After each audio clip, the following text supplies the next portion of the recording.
Hello दोस्तों, मेरा नाम सुनील रंजन है और मैं इंग्लिश टीचर हूँ। अभी मैं आपके लिए माई मदर एट 66 जो कमला दास द्वारा लिखी कविता है उसका हिंदी भाव के साथ रूपांतर लेकर आया हूँ। तो कवित्री कमला दास माधवी कुट्टी उपनाम से भी लिखती थीं। उनका जन्म केरल में हुआ था। उनके विषय उनके मूलतः उनके व्यक्तित्व से ही संबंधित होते थे। सुंदर, संवेदनशील, बुलंद और सताई हुई। उनके लेखन में उनका व्यक्तित्व ही झलकता है। इस कविता माई मदर एट 66 में वे अपनी माँ के विषय में लिखती हैं। यह कविता माँ बेटी के संबंध के विषय में है और कवित्री अपनी माँ के प्रति अपनी भावनाओं को व्यक्त करती हैं। भारतीय कवित्री कमला दास द्वारा लिखी यह कविता अत्यंत मर्मस्पर्शी है, जो कवित्री की उनकी बूढ़ी होती माँ के प्रति उनके असीम प्रेम को व्यक्त करती है। एक बार कवित्री अपनी माँ से मिलने गई।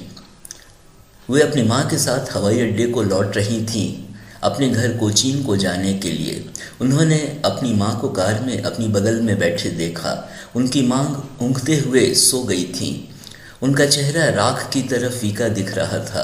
उनका मुंह खुला हुआ था और वे एक लाश की तरह दिख रही थीं। कवित्री को अपनी माँ की ढलती उम्र का एहसास हुआ। उन्हें उनके प्रति बहुत दर्द और सहानुभूति का एहसास हुआ। उनकी माँ को स्नेह और देख रेख की ज़रूरत थी। उस दर्द से निकलने के लिए कवित्री अपनी कार की खिड़की से बाहर देखने लग गई। उन्होंने तेजी से गुजरते और दौड़ते दिखते ऊंचे पेड़ों को देखा। छोटे बच्चे अपने घरों से निकलकर खेल के मैदानों की तरफ दौड़ रहे थे। यह सब उनकी बूढ़ी होती माँ के चेहरे के बिल्कुल विपरीत था। ऊंचे हिलते पेड़ और बच्चे ऊर्जा, जीवन और उल्लास को व्यक्त कर रहे थे। हवाई अड्डा पहुंचने पर हवाई जहाज पर चढ़ने के पहले कवित्री ने फिर अपनी माँ को देखा। उनकी माँ कमज़ोर और सर्दी के चंद्रमा की तरह धुंधली और फीकी दिख रही थी।